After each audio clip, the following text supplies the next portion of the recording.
안녕하세요. 오늘의 데일리 뉴스레터에 오신 것을 환영합니다.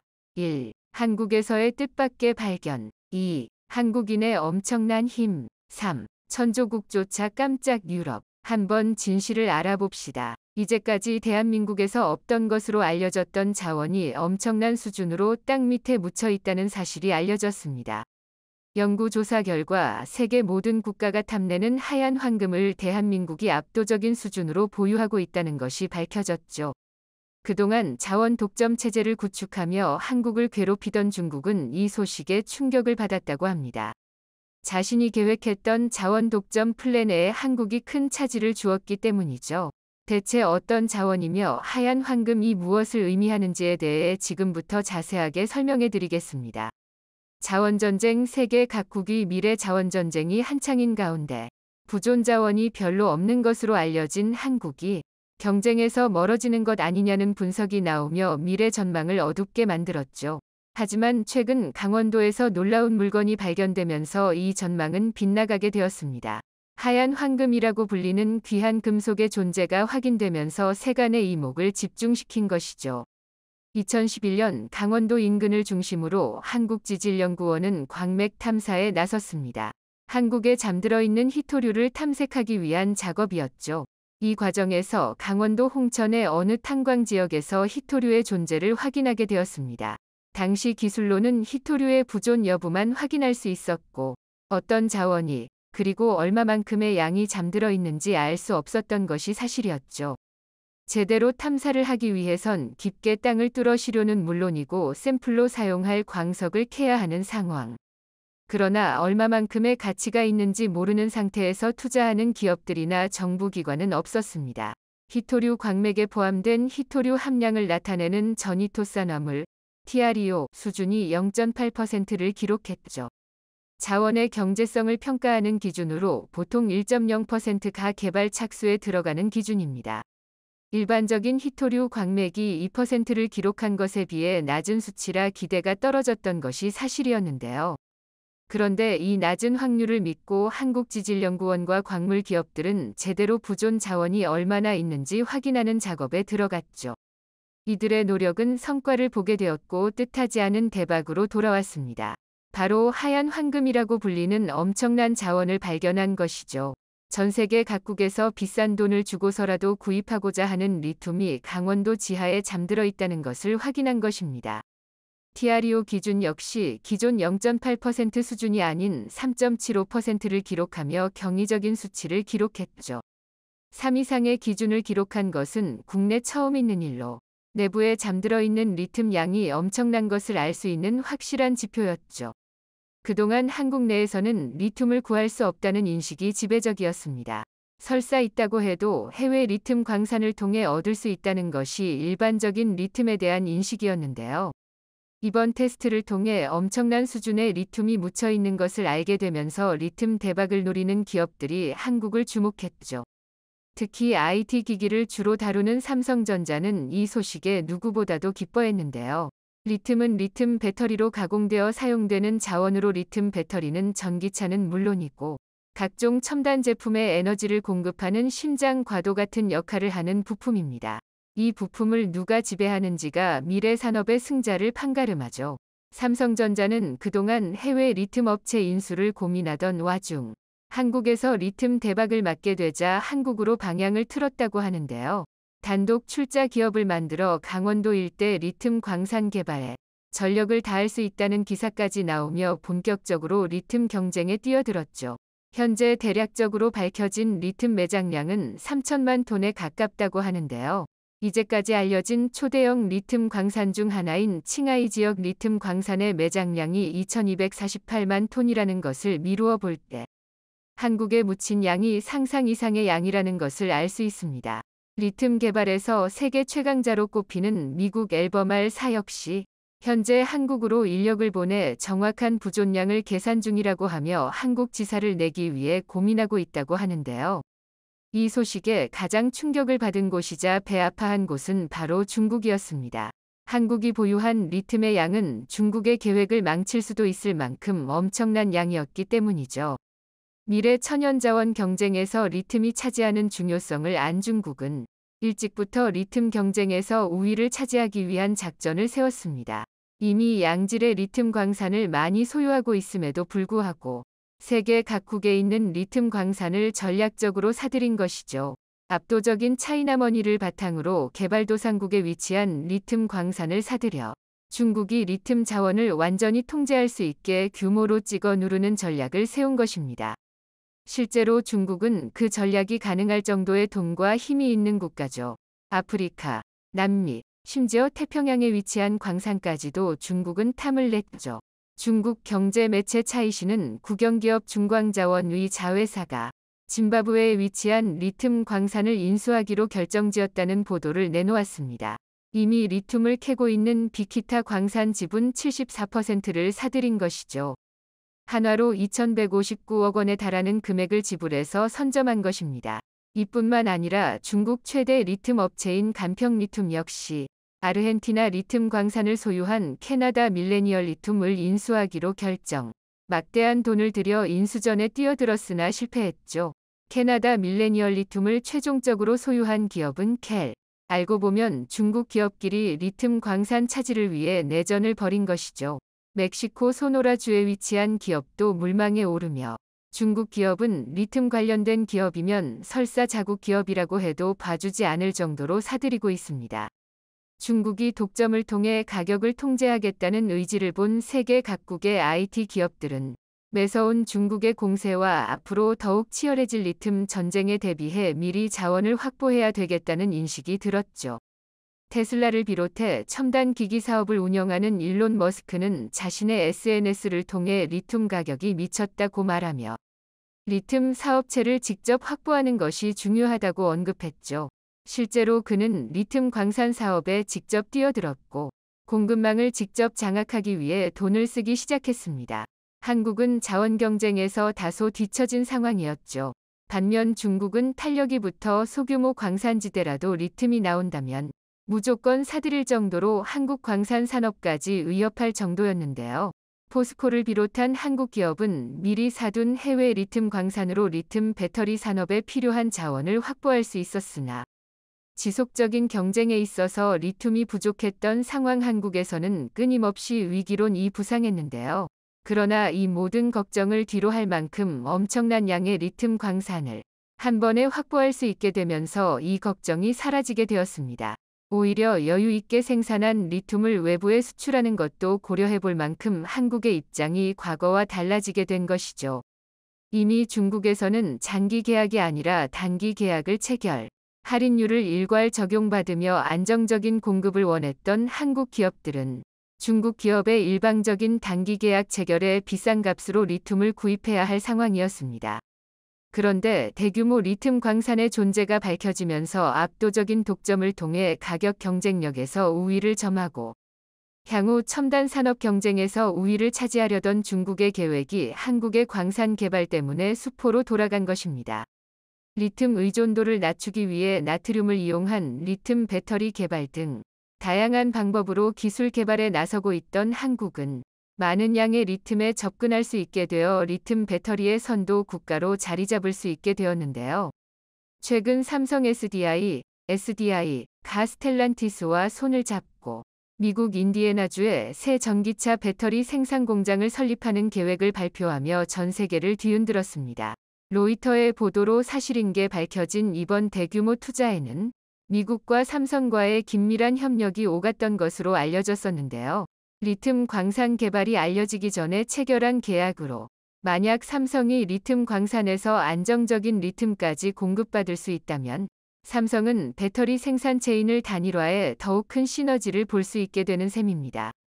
미국에서 생산될 것으로 예측되는 리튬 배터리는 원재료 수급에 골머리를 앓고 있었던 것으로 밝혀져 이번 발견은 삼성전자의 골칫거리를 해결할 수 있는 적절한 발견이었다는 사실도 간접적으로 알려졌죠. 삼성전자의 자극을 받은 기존 국내 자원 개발 업체들은 강원도만이 아니라 한국에 묻혀있는 리튬 부존 자원을 확인하기 위해 적은 양이 묻혀졌다고 알려진 단양과 울진 부근을 탐색, 또 한 번이 대박을 노리기 위해 투자를 단행했다고 하는데요. 보통 한 곳에 묻혀있는 리튬 자원이 다른 곳에도 상당수 묻혀있을 가능성이 높은 상황. 전북 무주에도 리튬 광화대가 존재한다고 알려진 만큼 어쩌면 대한민국은 리튬 왕국이라 불릴 만큼 엄청난 양을 보유하고 있는지도 모릅니다. 한국에게 정말로 소중한 기회가 찾아온 셈인데요. 그동안 자원으로 매번 불리한 위치에 놓여야 했던 대한민국이 역으로 자원 부국이 되어 유리한 상황에서 산업 발전을 이끌어갈 수 있게 되었습니다. 자원 부국으로 거듭난 대한민국이 중국의 갑질로부터 완전히 자유로워지기를 바라며 미래 먹거리 산업에서 한국이 세계 최강자의 위치에 오르기를 기원해 보겠습니다. 바이든 미국 대통령이 한국 기업들로부터 수백조 원의 투자금을 받아낸 뒤 뒤통수를 친 데 이어 이제는 미국을 대표하는 월스트리트에서 은행 중 하나가 한국계를 차별하는 충격적인 일이 일어났습니다. 자, 그런데 상대를 잘못 골랐습니다. 세계에서 가장 똑똑하고 끈질긴 한국인을 절대 포기하지 않았고 자신을 한국계라는 이유로 차별한 미국 월가의 은행을 송두리째 초토화시켜버렸는데요.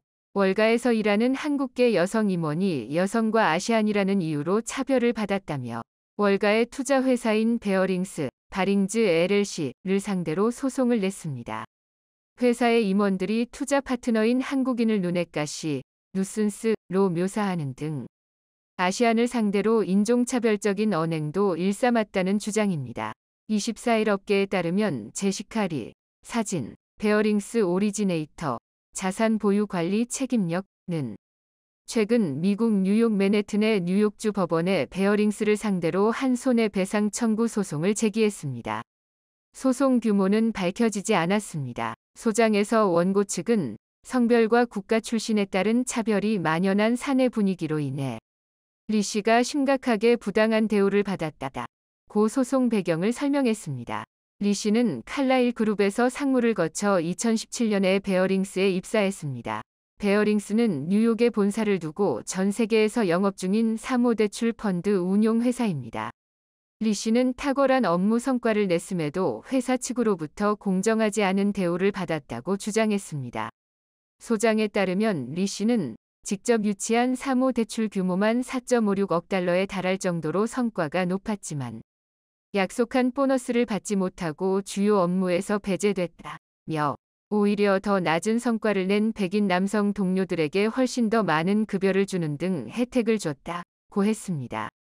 또 같은 시기 1억 달러 이상의 손실을 낸 백인 남성 동료들은 아무런 징계를 받지 않고 일부는 오히려 임원으로 승진했다며 임원에게 차별에 대해 이메일로 항의하자 하위 고과자들이 참여하는 업무 개선 계획 대상자가 됐다는 보복성 통보를 했다고 덧붙였습니다. 리 씨 측은 주요 업무에서 배제되거나 프로젝트 추진 과정에서 방해를 받는 일도 이뤄졌다고 소장에서 강조했습니다. 소장에서는 지난해 영업팀과 직접 만나는 주요 회의에는 업무 당사자임에도 아예 초대를 받지 못했다며 대출 프로젝트 업무 수행을 위해 클라이언트 명단 공유를 요청했지만 검색에만 수만 달러가 소요된다는 등의 이유로 거절당하기도 했다고 적시했습니다. 고 소장에 따르면 베어링스의 임원들은 한국인 고객들에 대해 차별적인 언행을 하기도 했습니다. 한국인 투자자들과의 프로젝트를 진행하는 중 한국 투자자는 대처가 필요한 방해 요소다. 쓸데없이 너무 많은 질문을 한다. 는 등의 발언을 했다는 주장입니다. 리 씨의 주장에 따르면 최근 들어 한국인 투자자들의 투자 규모가 압도적으로 커져 주요 고객임에도 이렇게 뒤에서 한국인을 욕하고 있던 것이었습니다. 전 세계 금융의 중심지로 꼽히는 월가는 백인 남성 중심의 조직 문화가 여전히 만연한 것으로 알려져 있습니다. 베어링스의 경우에도 임원이나 영업을 담당하는 주요 직책에 여성이나 아시안이 거의 없다는 주장입니다. 리 씨는 베어링스에 여전히 재직 중입니다. 리 씨의 법률 대리인인 존 싱어 씨는 탁월한 성과를 냈음에도 불구하고 여성 아시아인이라는 이유로 임금과 기회의 차별을 받고 승진의 기회에서도 배제되는 일이 일어나고 있다고 주장했습니다. 미국을 대표하는 월스트리트에서 이러한 일이 이슈가 되면서 사건은 걷잡을 수 없이 커져버렸습니다. 월스트리트의 한 은행에서 한국계 여성을 차별하는 일이 일어났지만 그동안 월가에 고착됐던 백인 남성 우월주의가 강한 질타를 받기 시작한 것인데요. 월가의 한인들이 함께 들고 일어나면서 사건이 너무나도 커져버렸습니다. 월가의 비영리 한인 네트워크 KFS 코리아 파이낸스 소사이어티에 따르면 2010년 이후 주요 투자은행으로 진출한 한국계가 수천 명에 달합니다. 이들은 투자은행을 비롯해 사모펀드, 헤지펀드 등으로 활동 범위를 넓히고 헤드급이 되면서 존재감을 드러내기 시작했습니다. 이제 전면에서 회사의 투자 전략과 성과를 소개하고 개인의 이야기도 풀어낼 정도의 위치가 된 거죠. 이처럼 한국계가 뭉친 것은 두각을 나타낸 선배들이 후배들을 끌어주기 시작한 덕분입니다. 현재 KFS 공동의장은 마이크 주희찬, 샌더 허가 맡고 있습니다.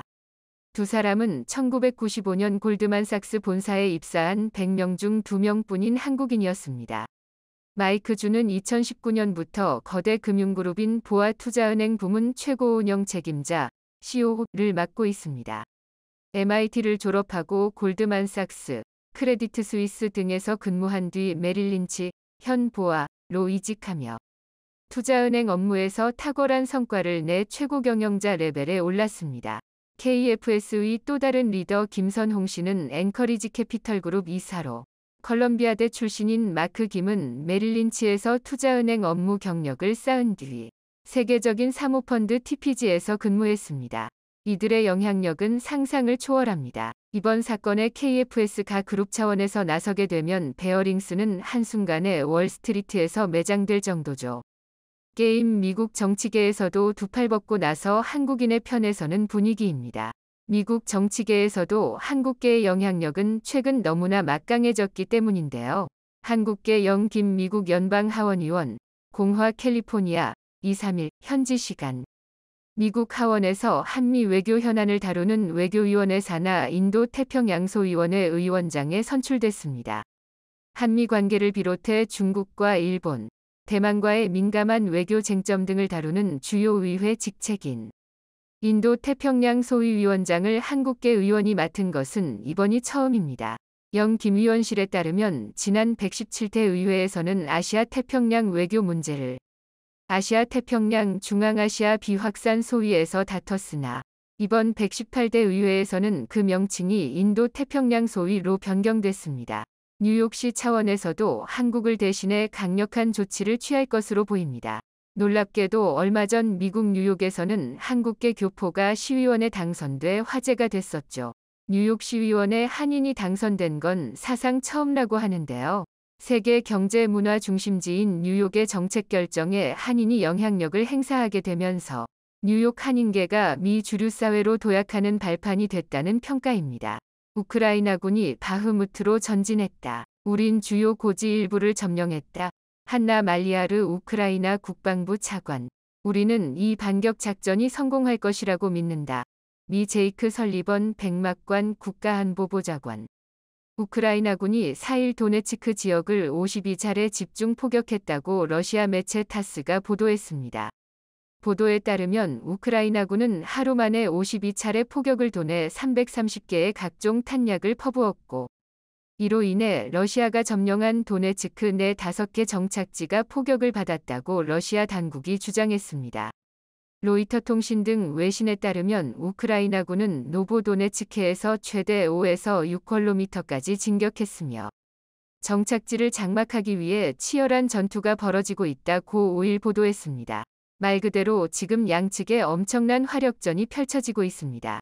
지난해 말 뉴욕타임스는 양측이 2차 세계대전 이후 볼 수 없었던 속도로 무기와 탄약을 붓사르고 있다며 탄약을 얼마나 쏟아부을 수 있느냐가 우크라이나 항전에 있어서 결정적인 요인이 되고 있다고 분석했습니다. 우크라이나는 이번 대반격을 위해 미국으로부터 4천억 규모의 탄막과 무기를 지원받아 엄청난 화력전을 쏟아부으며 총력전을 예고했습니다. 미국과 우크라이나는 러시아에 점령당한 영토의 상당 부분을 회복해 협상력을 높인 상태에서 앞으로 러시아와의 평화 협상에 나서는 것을 구상하고 있다고 했습니다. 그런데 이렇게 미국과 서방이 우크라이나의 대반격에 엄청난 무기와 탄약을 지원하자 지금 한국이 가장 큰 주목을 받고 있습니다. 서방의 국가들은 지금 앞다투어 한국의 국방장관이나 방산 관계자를 만나기 위해 동분서주하고 있습니다. 전쟁이 격렬해지고 장기화되면서 전쟁에서 승리하려면 가장 절실한 것이 탄막미라고 말하고 있는데, 지금 우크라이나는 물론 각국의 부족한 탄약을 빠른 시일 내에 채워줄 수 있는 나라는 한국밖에 없기 때문입니다. 이번에 미국이 지원한 4천억 원어치의 무기와 탄약에는 분명 한국산이 있다고 의심을 받고 있는데, 일각에서는 적어도 미국이 한국산 탄약으로 재워놓고 자국산 탄약을 대거 보냈을 겁니라고 분석하고 있습니다. 지난해 전쟁 발발 이래 미국은 우크라이나에 200만 발 이상의 포탄을 지원해왔고, EU는 단약 22만 발을 제공했다고 밝혔습니다. 이는 미국의 한 달 생산량인 1만 5천 발로 감당하기에는 턱없이 부족하고, 서방은 포탄 재고를 보충하기 위해서는 한국에서 탄약을 사오는 방만밖에 없다고 했습니다.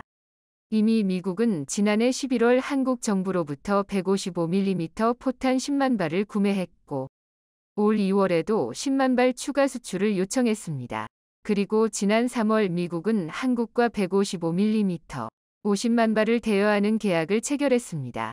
또한 우크라이나에 탄약을 지원하는 EU 국가들이 탄약 공장 생산량을 늘리고 있지만 소요 시간이 상당해 EU는 한국이 빠른 시간 만에 군사 지원을 제공해줄 것을 기대하고 있다고 했습니다. 이와 관련 라몬 파제코 파르도 브뤼셀 자유대 안보외교전략센터장은 EU와 미국 전역에 재고가 부족하기 때문에 재고를 보충할 뿐만 아니라 우크라이나에 직접 공급할 수 있는 탄약을 한국에서 찾고 있는 것이라며, 한국은 단기간에弹약을 제공할 능력도 갖췄다고 말했습니다. 한국군의 기갑전력과 포병전력은 유럽의 나토 회원국 전체 물량보다 많고, 자주포만 따진다면 미국보다도 한국이 많이 가지고 있습니다. 이 때문에 한국은 가장 큰 탄약 비축 물량을 보유하고 있고, 비교할 수 없는 엄청난 탄약 생산 능력을 가진 국가로 알려져 있습니다. 언론에 공개된 주정지로 따지면 한국이 보유한 105mm 포탄은 막 340만 발, 155mm 포탄도 300만 발에 근접하는 것으로 알려져 있습니다. 유럽이 1년 동안 생산할 수 있는 탄약 생산량이 30만 발에 불과한데, 한국의 보유량은 엄청난 수준입니다. 이렇게 막대한 물량의 포탄을 가지고 있지만, 전면전 시 한국군의 전시 포탄 재고량은 일주일 분량에 불과합니다. 포탄도 유효기간이 있어서 미리 만들어 놓으면 정확성이 떨어지기에 미정도를 보유하고 있는 것인데, 한국은 보유량 못지않게 세계 최고의 생산 능력까지 가지고 있습니다. 나토 회원국은 재래식 무기 생산 시설이 거의 없고, 미국도 첨단 무기 생산 시설에 집중하면서 재래식 무기를 등한시해 155mm 포탄 생산량이 한 달에 1만 발밖에 되지 못한다고 했습니다. 하지만 현재 한국의 풍산의 설비에서 생산할 수 있는 탄막량이 월 20만 발 정도로 보고 있는데, 155mm 포탄은 한화에서도 만들기 때문에 한 달 생산량은 엄청날 것이라고 했습니다. 일각에서는 고려화공까지 추가하면 월 30만 발까지도 가능할 것이라고 말했습니다. 또한 풍산에서 만드는 소총과 기관총 탄약을 포합해 각종 포탄을 총합하면 연간 1억 발의 탄약을 생산하고 있다고 했습니다. 이번 대반격에서 한국의 탄약이 가장 큰 역할을 할 것이라는 말도 돌고 있습니다. 이번 우크라이나 반격의 선봉장이 된다는 47 독립기계화여단은 러시아 전자 T-71을 격파할 수 있는 브래들리 장감차로 무장하고 훈련받았다고 했습니다. 경량 탱크급 전투 역량을 가진 브래들리 장갑차는 TOW 대전차 미사일이 장착된 탱크 킬러로 알려져 있는데, 이번에 미국은 브래들리 장갑차를 지원해 러시아 탱크 부대에 천적을 보냈다고 했습니다. 25mm 기관포와 TOW 대전자 미사일로 무장한 브래들리는 전차를 파괴한 실전 기목을 가진 유일한 전투 차량인데, 미국이 결국 이 같은 지원을 할 수 있는 이유 중 하나로 한국의 탄약으로 비축량을 채웠기 때문이라고 했습니다. 얼마 전 우크라이나의 한 지휘관은 뉴욕타임스에 러시마의 T-90 탱크를 불능화했지만 산부에서 포탄을 아끼라고 해서 파괴할 수 없었다고 말했습니다. 지금 포탄이 부족해서 러시아의 탱크를 잡고도 파괴할 수도 없는 상황이 되고 있다는 것입니다. 특히 러시아 전자를 파괴하는 휴대용 미사일로 유명한 자브린도 부족한데, 제블린을 생산하는 미국의 대표적인 방위산업체인 레이시언과 록히드 마틴 측은 갑자기 양산, 할 수 있는 마법은 없으며 망사는 2026년 이돼야 가능하다고 말했습니다. 미국은 자국의 기업들이 긴급 지원이 안 된다고 하자 한국에게 눈을 돌렸습니다.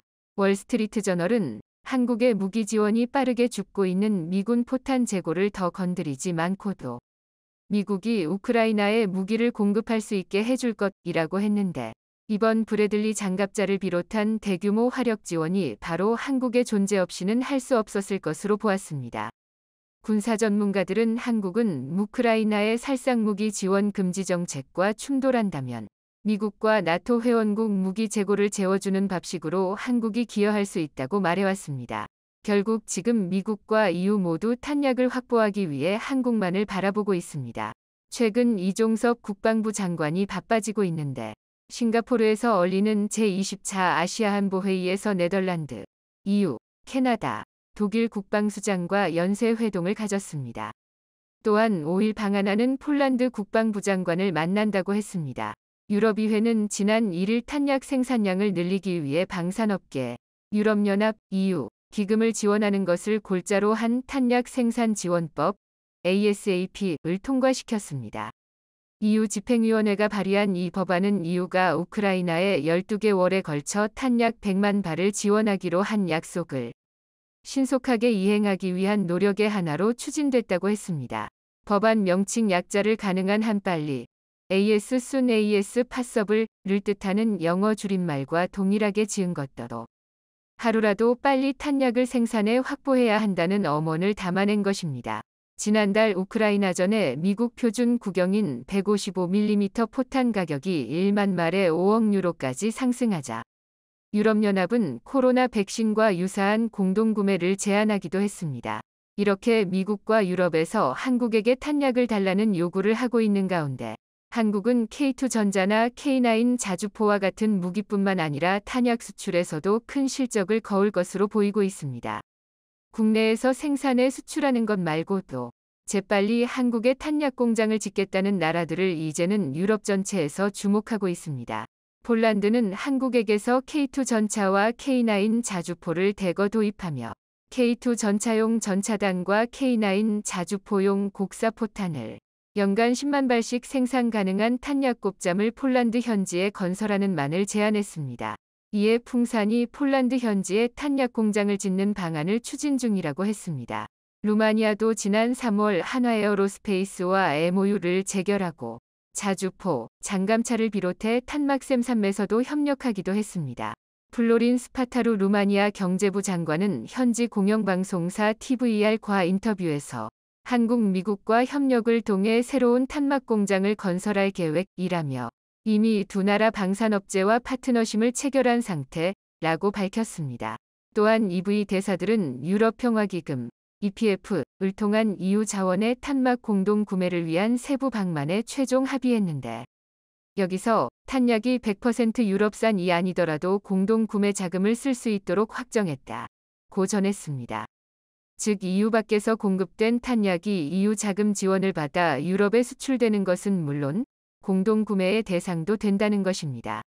이에 따라 한국 방산업체들의 기술로 생산된 포탄이나 로켓, 미사일 등을 유럽이 대량 살 가능성이 높아졌습니다. 현재 한화에어로스페이스와 한국항공우주, KAI, 풍산 등은 각종 탄약을 EU 현지에서 공동 제조해 공급하는 것을 검토 중인 것으로 알려졌습니다. 이번에 미국 전략국제문제연구소는 미국의 방위산업이 평시에나 적합한 상태라며 대만 해협에서 중국과 전쟁 등 대규모 지역 분쟁이 일어나면 탄약 수요를 감당하지 못할 것이라고 평가했습니다. 이런 미국 방위산업의 심각한 취약성은 우크라이나 전쟁을 통해 드러났는데 우크라이나에 무기를 지원하려고 봤더니 미국의 재고 자체가 얼마 되지 않았고 갑작스럽게 무기나 탄약을 대량 생산할 여력도 없었다고 했습니다. 미국은 우크라이나에 보낸 탄약을 채우는 것 외에 또 당장 중국을 상대하기 위해서도 한국의 탄약 공급이 필요하다고 말하고 있습니다. 이번 우크라이나 전쟁으로 인해서 한국의 방산무기 중에 예상치 못하게 급부상한 것이 바로 탄약이었습니다. 세계 최강의 포방부를 구축한 한국은 탄약 보유량과 생산 능력이 세계 최강이었습니다. 한국은 빠른 무기 공급뿐만 아니라 빠른 탄약 공급 능력으로 지금 가장 주목받는 나라가 되고 있습니다. 영상이 도움이 되셨다면 구독과 좋아요 부탁드리며 오늘도 감사합니다. 최고로 멋진 하루 보내시길 바랄게요.